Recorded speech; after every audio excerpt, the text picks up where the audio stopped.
Oh my God.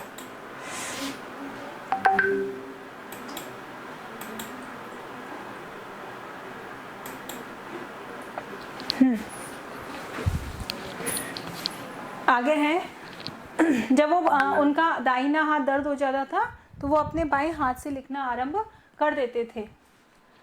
Mahatma Gandhi ही नहीं, आंदोलन के तमाम नायकों के पत्र गांव-गांव में मिल जाते हैं। पत्र भेजने वाले लोग उन पत्रों को किसी प्रशस्ति पत्र से कम नहीं समझते थे। यहाँ तक अपना हो चुका था, ठीक है। और कई लोगों ने तो उन पत्रों को फ्रेम करा करके भी रख लिया था। ये मैंने बता दिया था कि पन्ने जो पेजेस वो फट जाते थे, गल जाते थे, तो लोग उसको फ्रेम करा करके अपने पास रख लिया करते थे। यह है पत्रों का जादू।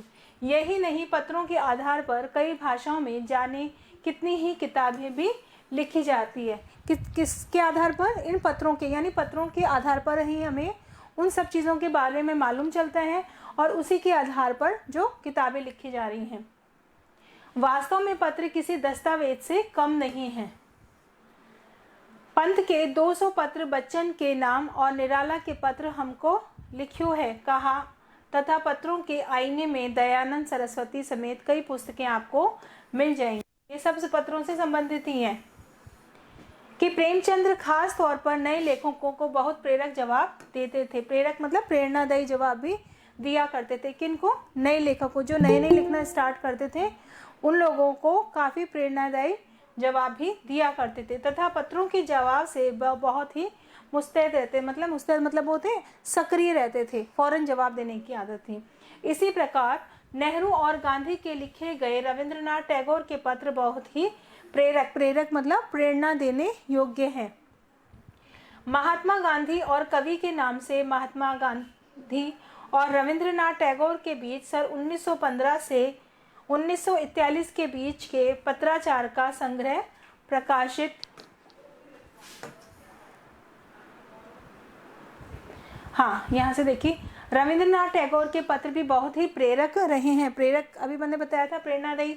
और महात्मा गांधी और कवि के नाम से महात्मा गांधी और रविंद्रनाथ टैगोर के बीच सन 1915 से 1941 के बीच पत्राचार का संग्रह प्रकाशित हुआ है, जिसमें बहुत नए तथ्यों और उनकी मनोदशा का लेखा जोखा भी मिलता है। नए तथ्यों मतलब नए, उसमें काफ़ी नए तत्व और उसके साथ साथ उनकी मनोदशा का भी यहाँ पर वर्णन मिलता है। पत्र व्यवहार की परंपरा भारत में बहुत पुरानी है, यानी पत्र व्यवहार नया नहीं है, ये काफ़ी समय से चलता आ रहा है, काफ़ी पुरानी परंपरा है। पर इसका असली विकास आज़ादी के बाद ही हुआ। देश के आज़ाद जब हुआ उसके बाद में ही इसका पूर्णतः विकास हो पाया है। तमाम सरकारी विभागों की तुलना में सबसे ज़्यादा गुडविल डाक विभाग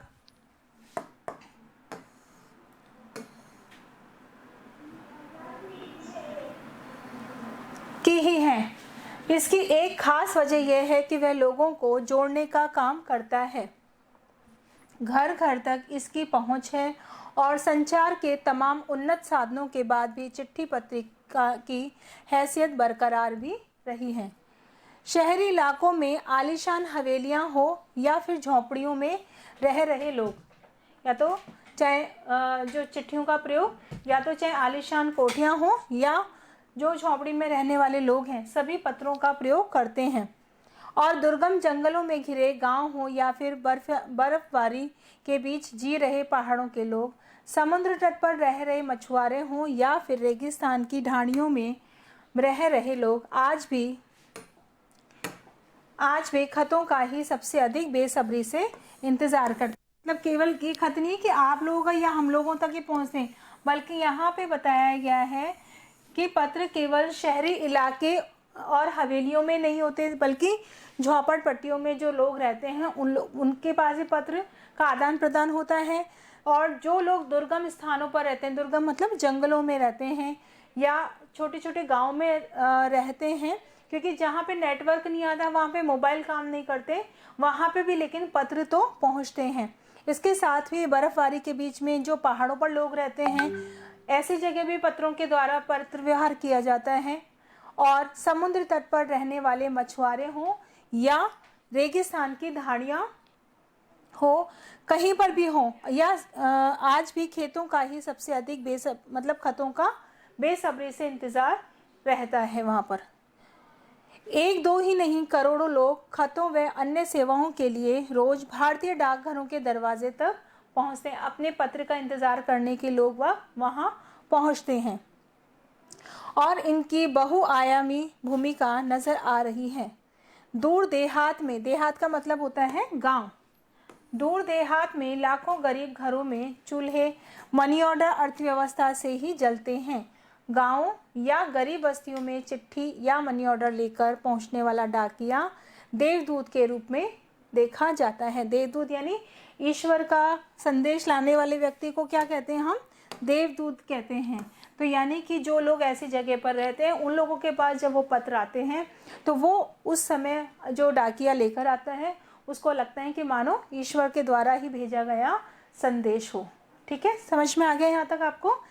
अरविंद कुमार सिंह के द्वारा लिखा गया ये चैप्टर था। अब हमारा आता है इसके क्वेश्चन आंसर। क्वेश्चन आंसर इसके अलावा मैंने आपको पहले भी बताया था कि बीच बीच में से जैसे मैं पूछती हूँ वो करवा देती हूँ मैं आपको। इसी चैप्टर के बीच बीच में से क्वेश्चन पूछ रही हूँ मैं आपके। पत्रों की दुनिया को अजीबोगरीब क्यों कहा गया है? बताइए। हमने जो चैप्टर पढ़ा वो पूरा चिट्ठियों पत्रों से संबंधित रहा, उसके बारे में शुरू से एंड तक पत्र व्यवहार के बारे में, पत्र किस तरह से शुरुआत हुई और कैसे कैसे लोग उसका उपयोग करते थे वो सारा हमने पढ़ा। तो हाँ बोलिए। पत्र हमेशा है ना अलग अलग तरह से काम आते ही रहते हैं। हाँ, तो अजीबोगरीब इसलिए क्यों हमें है? अजीब तरीके मतलब किसी ना किसी तरह से ये उपयोगी होते हैं, किसी ना किसी तरह से ये उपयोगी होते हैं, इसीलिए इनको अजीबोगरीब कहा जाता है। क्वेश्चन नंबर 2 है, आधुनिक संचार के साधन क्या नहीं कर सकते?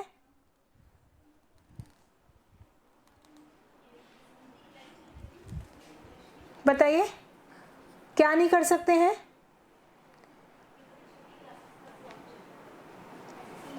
जो पत्र व्यवहार करने वाले पत्रों के माध्यम से जो होता है वो दूर से, और आधुनिक जो संचार के साधन है, आधुनिक संचार के साधन कौन कौन से हमारे?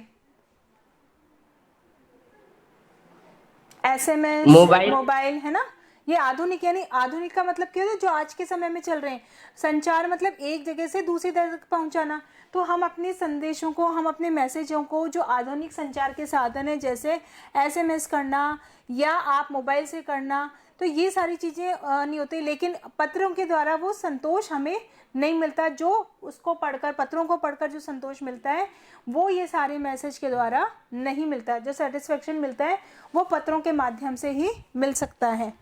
ठीक है, एक क्वेश्चन आपका बन रहा है, दुनिया का तमाम साहित्य किस पर केंद्रित है? किस पर केंद्रित है? पत्रों पर। पत्रों पर निर्भर है। क्लियर है? बाकी बच्चे क्यों नहीं बोल रहे हैं क्लास में? क्वेश्चन नंबर 4 है आपका, पत्रों ने किसके विकास में अपनी भूमिका निभाई है? किसके विकास में? स्टार्टिंग देश के। देश के नहीं, मानव सभ्यता के। देखो शुरू में अपन ने पढ़ा था, याद नहीं है? शुरू में स्टार्टिंग में पढ़ा था हमने, मानव सभ्यता में उनका बहुत बड़ा स्थान रहा है। ये पहले पैराग्राफ में से क्वेश्चन पूछ रही हूँ मैं आपको। अब कल से अपन ऐसा करेंगे, जो चैप्टर पढ़ेंगे एक एक पैराग्राफ करते जाएंगे और उसी में से क्वेश्चन साथ के साथ करवाते जाऊंगी मैं। ओके, तो आपको क्या उसी समय क्लियर हो गया? क्योंकि इतने चैप्टर में तो आप सब वो आपका हो जाता है, दिमाग से बाहर हो जाता है। तो हम एक एक पैराग्राफ कंप्लीट करते जाएंगे और उस पैराग्राफ के साथ साथ हम लोग क्वेश्चन आंसर करते जाएंगे। इसी में देखिए आगे जो क्वेश्चन आता है आपका, पत्र को उर्दू और कन्नड़ में क्या कहा जाता है? देखो स्टार्टिंग में ये देखो मिल गया, मैंने आपको अंडरलाइन भी करवाई थी। उर्दू में तो पत्र कहा जाता है। हाँ, उर्दू भाषा में क्या कहा जाता है? खत। खत। उर्दू भाषा में खत कहा जाता है और कन्नड़ भाषा में क्या कन्नड़ कहा भाषा जाता में है? कागज। कागज। कागज कहा जाता है। आ गया? तो इस तरह से आपके क्वेश्चन बनकर आते हैं कि उर्दू और कन्नड़, इसी तरह से और भाषाओं में भी आ सकता है आपका। ठीक है, तो इसको अंडरलाइन कर लीजिए। उस दिन मैंने करवाई थी, जिसमें नहीं की तो प्लीज अंडरलाइन कर लीजिए। आगे है, भारत में प्रतिवर्ष कितने पत्रों को डाक द्वारा भेजा जाता है? याद है? 4.5 करोड़। 4.5। जो जो मैंने अंडरलाइन करवाए थे वो इसीलिए करवा देती हूँ पहले, जिससे कि क्वेश्चन का आंसर समझने में और ढूंढने में आपको इजी रहेगा। तो 4.5 करोड़, देखो ये रखा लिखा हुआ है। जब बोलती हूँ ना अंडरलाइन करने के लिए, तो आप अंडरलाइन कर लिया करो। 4.5 करोड़ पत्र एक दूसरे को तलाशते हुए पहुंच जाते हैं, यानी पहुंचाए जाते हैं। ठीक है, नेक्स्ट पे आ जाइए, नेक्स्ट पैराग्राफ पर। इस पाठ के लेखक का नाम क्या है? अरविंद कुमार सिंह। हो गया यार, ठीक है। आगे है हमारे, हर कार्य किन्हें कहते हैं, वे क्या कार्य किया करते हैं? ये भी समझाया था मैंने आपको, स्पेशली एक एक वर्ड टू वर्ड बता के। हर कार्य किसे कहते हैं?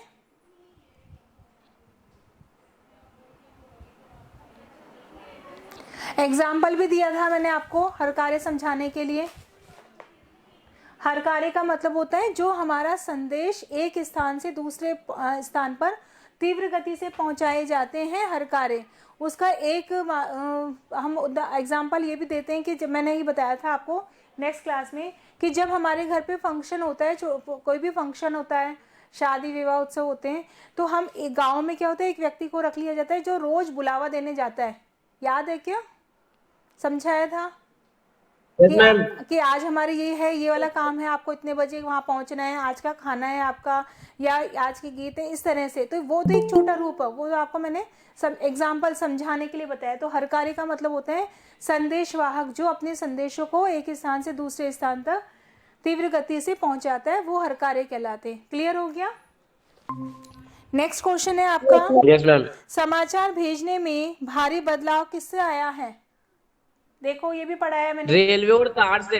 हाँ, जो संचार यातायात के साधन, जो हमने देखो यहाँ पे बताया था मैंने, यातायात के जो साधन स्टार्ट हो गए थे उसके कारण से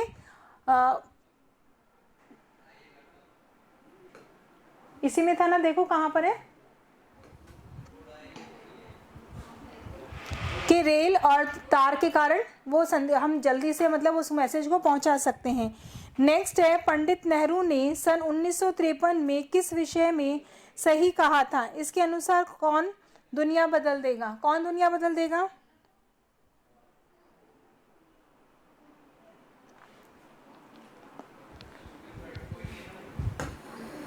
क्या कहा था, बताओ जल्दी से। Ma'am telephone. यही ध्यान आ गया आपको? अंडरलाइन भी करवाए थे, सब चीजों पे पहले अंडरलाइन करवा रखी है मैंने। उन्होंने कहा था कि रेल और तार के द्वारा मतलब बहुत जल्दी से जो संचार के साधन शुरू होंगे, यातायात के साधन शुरू होंगे, उससे बहुत फास्ट होगा, और इसके अंदर टेलीफोन, वायरलेस और ये जो रेडार हैं, ये सब चीजें काफी जल्दी परिवर्तन ला सकती हैं। नेक्स्ट पैराग्राफ पर आ जाइए, पिछली शताब्दी वाले में, इस वाले पैराग्राफ में से क्वेश्चन पूछ रही हूं मैं। पत्र लेखन ने कला का रूप कब लिया?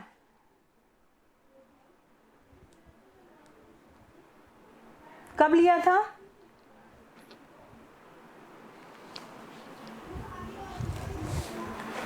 जल्दी बताइए।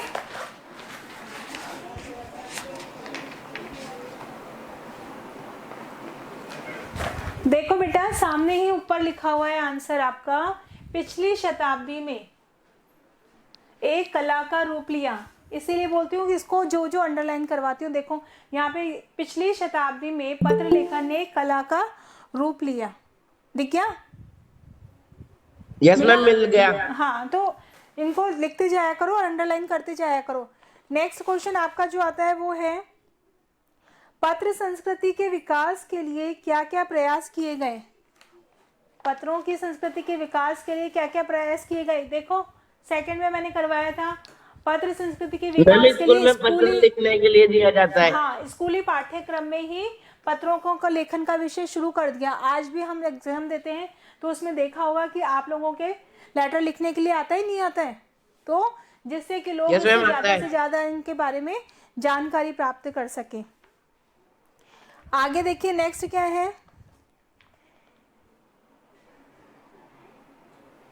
विश्व डाक संघ ने पत्रों को लोकप्रिय बनाने के लिए क्या प्रयास किए थे? विश्व लोक संघ ने पत्रों को करवाने के लिए क्या प्रयास किए थे? मैम 16 वर्ष से बच्चों से कंपटीशन कराए थे। हाँ, 16 वर्ष की कम आयु से जो बच्चे थे उनके लिए पत्र लेखन प्रतियोगिता करवाई गई, मतलब जैसे ज़्यादा से ज़्यादा बच्चे इसमें इन्वॉल्व हो और उनको इन चीज़ों के बारे में जानकारी प्राप्त हो। ठीक है, नेक्स्ट चलें, नेक्स्ट यस पैराग्राफ मैम। पर आ जाइए।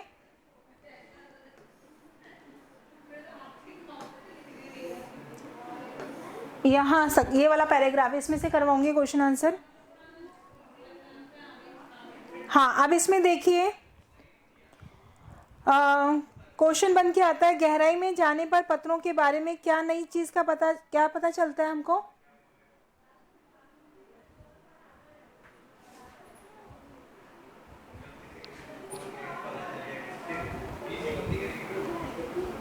नहीं ध्यान है? मैम एक सेकंड, क्वेश्चन नहीं सुनाई दिया मैम। क्वेश्चन था, गहराई में जाने के बाद पत्रों के बारे में क्या नई बात का पता चलता है। देखो क्या पता चलता है। ऐसा कोई भी नहीं मिलेगा जिसने पत्र कभी नहीं लिखा हो। हाँ, कोई भी व्यक्ति ऐसा नहीं होगा जिसने कभी भी पत्र नहीं लिखा हो। क्लियर है?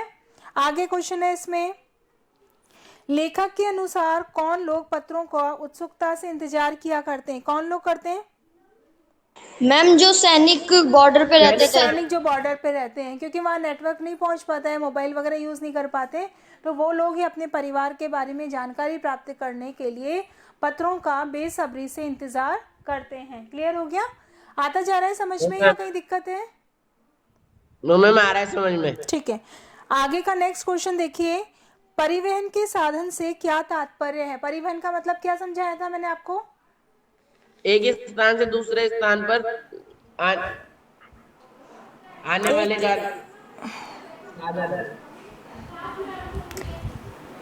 बेटा परिवहन का मतलब होता है यातायात के साधन। ये तो फिर उनका काम है कि एक स्थान से दूसरे स्थान पे ले जाना। अगर परिवहन शब्द पूछा जाएगा तो परिवहन का मतलब होता है एक स्थान से दूसरे स्थान जाने वाले साधन। तो यहाँ प्रश्न पूछ रहे हैं कि परिवहन के साधन से क्या तात्पर्य है, तो क्या तात्पर्य है?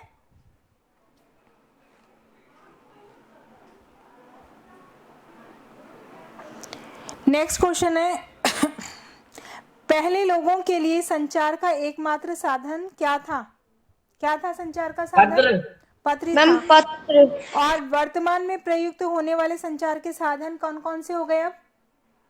Mobile phone, telephone, mobile phone, smartphone और ईमेल। SMS वगैरह, है ना? ठीक है, very good. Okay, next paragraph पर आते हैं। आज देश में ऐसे लोगों की कमी नहीं है।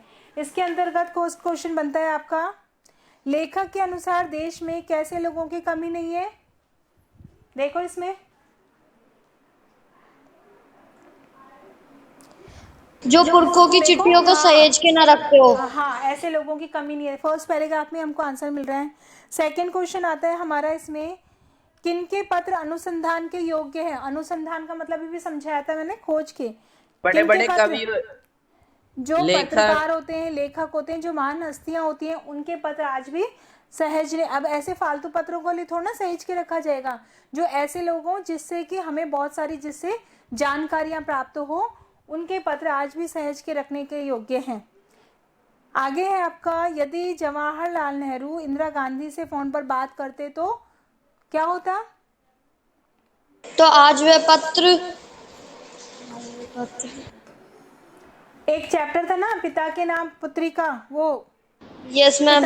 मैम पिता सिक्स्थ का में पत्र आया पुत्री था। के नाम। हाँ, तो वो जो नहीं हो पाता, वो जो चैप्टर है वो नहीं बन पाता, और हमें उनके बीच में क्या वार्तालाप हुई उसके बारे में भी जानकारी नहीं मिल पाती। नेक्स्ट क्वेश्चन है, किनके संदेशों को हम जल्दी से भूल जाते हैं। SMS के संदेशों को हम जल्दी से भूल जाते SMS के हैं। संदेशों को हम जल्दी भूल जाते हैं। नेक्स्ट पर आ जाइए।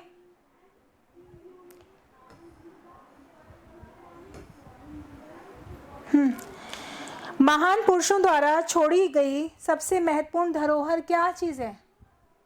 उनके लिखे गए पत्र। उनके पत्र, क्योंकि उसी के साथ हमको बहुत सारी चीजों की जानकारी होती है, इसीलिए। भारत में किस महापुरुषों के पत्रों को महान धरोहर के रूप में रखा गया है? मैम गांधी जी, जवाहरलाल नेहरू। ठीक है, नेक्स्ट है आपका, महापुरुषों के पत्र किस बात का असली पैमाना माने जाते हैं? पैमाना मतलब नापना किसी चीज को। तो महापुरुषों के पत्र किस बात का असली पैमाना माने जाते हैं?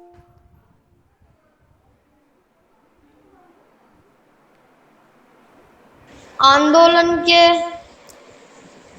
बेटा वहाँ के वो जो लोग हैं, जो लेखक या पत्रकार हैं, वहाँ के जो उस समय का जो वातावरण था उसके बारे में उनसे सही सही पैमाना मतलब सही, मतलब उस समय क्या हुआ था, कैसा रहन सहन था, कैसा खान पीन था, क्या होता था, क्या नियम कायदे कानून था, वो उनका पैमाना माने जाते हैं।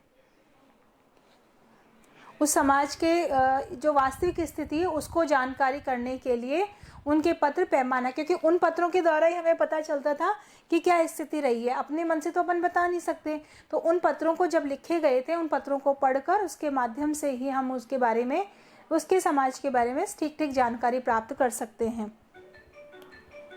जमीनी मजबूती से क्या अर्थ है?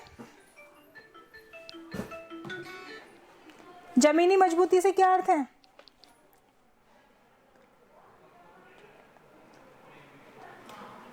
बताइए। मैम जो लोग जमीन से जुड़े हुए होते हैं, अपनी धरती से जुड़े हुए होते हैं। जो अपने जमीन से जुड़ करके धीरे धीरे धीरे धीरे आगे बढ़ते हैं, है ना। एक तो व्यक्ति होता है कि जमीन से तो जुड़ा हुआ नहीं हो, बल्कि एक बार आगे बढ़ गया तो वो पीछे पलट के नहीं देखता।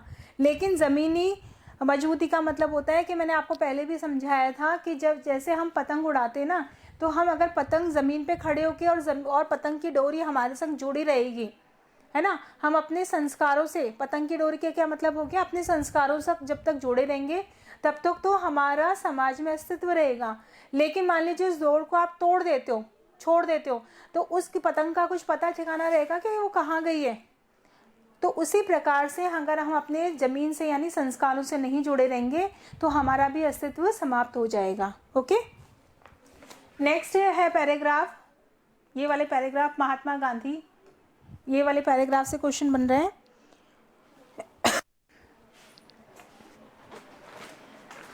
जो हमने आज इसको भी कंप्लीट किया है, महात्मा गांधी के पास दुनिया भर के तमाम पत्र, केवल महात्मा गांधी इंडिया के, ठीक है। यहाँ पर है, गांधी जी और देश के बड़े बड़े नेताओं के पास विदेश से आने वाले पत्र किस पते पर आते थे? क्या शब्द आता था उसके लिए? इंडिया के पते पर आते थे मैम। किस पर? इंडिया के पते पर। नहीं, क्या लिखा आता था? गांधी इंडिया, केवल क्या लिखा आता था? गांधी इंडिया। हाँ, इंडिया के पते पर ही केवल आते थे। और नेक्स्ट है क्वेश्चन, पत्रों का जवाब देने के बारे में गांधी जी की बराबरी करने वाला कोई नहीं है, क्यों? मैम क्योंकि वो सारे पत्रों का जवाब अपने हाथों से लिख के देते थे। हाँ बिल्कुल और ठीक एक है, हाथ थक भी जाए तो दूसरे हाथ से लिखना शुरू कर देते थे। ठीक है। गांधी जी अधिकतर पत्रों का उत्तर किस प्रकार दिया करते थे? स्वयं दिया करते थे, निरंतर लिखते थे। ये भी वही क्वेश्चन इस तरह का बन जाएगा, ठीक है। नेक्स्ट पैराग्राफ है महात्मा गांधी वाला,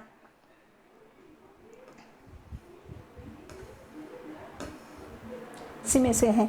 हाँ, इसमें देखिए, लोग महापुरुषों के पत्रों को क्या मानते हैं? क्या मानते हैं? प्रेरणा। प्रेरणा और प्रशंसा योग्य मानते हैं, यानी कि उनकी प्रशंसा करते हैं लोग। नेक्स्ट क्वेश्चन है, प्रेमचंद्र नए लेखकों को कैसे पत्र लिखा करते थे? अभी समझाया था, प्रेरणादायक है ना, ठीक है।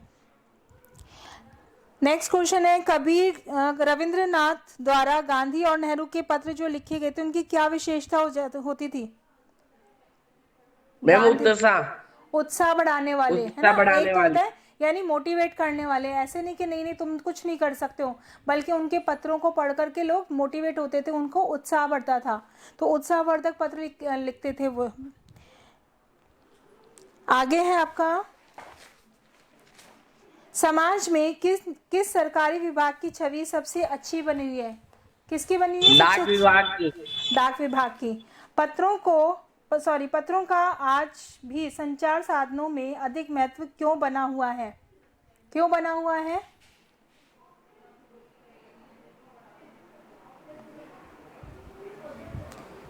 क्योंकि दे सकते हो इसका उत्तर आराम से बेटा। मैम क्वेश्चन क्या है? पत्रों का आज भी संचार साधनों में अधिक महत्व क्यों बना हुआ है? मैम क्योंकि वो मैम, दिन से लिखे जाते हैं। मैम आज के साधनों में जो खूबियां नहीं है जो पहले के साधनों में थी। क्योंकि हाँ ये भी है, और दूसरा क्या होता है, जो अब जो मैसेज होते हैं उनको हम जैसे मोबाइल पे आपने कोई मैसेज किसी के फ्रेंड को किया, वो डिलीट मैम कर वो तो दीजिए, हाथों है ना? डिलीट कर देते हैं, पर पत्रों को हम सहेज के हाँ, रख सकते हैं। लेकिन जो पत्र होते हैं उनको लंबे समय तक हम सहेज के अपने पास में रख सकते हैं, ठीक है, इसीलिए मैम। इनको ज्यादा महत्व दिया गया है। नेक्स्ट क्वेश्चन, लोगों को आपस में जोड़े रखने का काम कौन करता है? कौन करता है? पत्र। पत्र करते हैं। कहाँ कहाँ लोग अपने पत्रों की प्रतीक्षा करते हैं? अभी बताया था लास्ट में। मैम क्या? जंगलों में, कहाँ कहाँ पर लोग पत्रों की इंतजार करते हैं?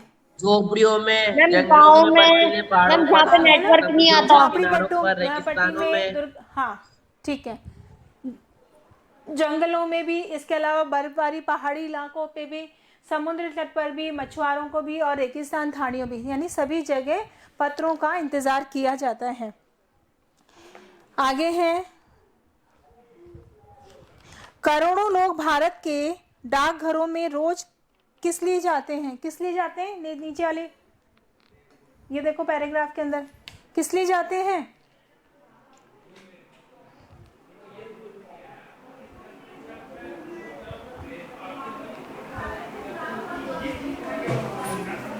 अपने पत्रों को ही लेने के लिए अन्य जाएंगे सेवाओं ना? के लिए। हाँ। नेक्स्ट क्वेश्चन, बहुआयामी भूमिका का आश्रय क्या है? बहुआयामी,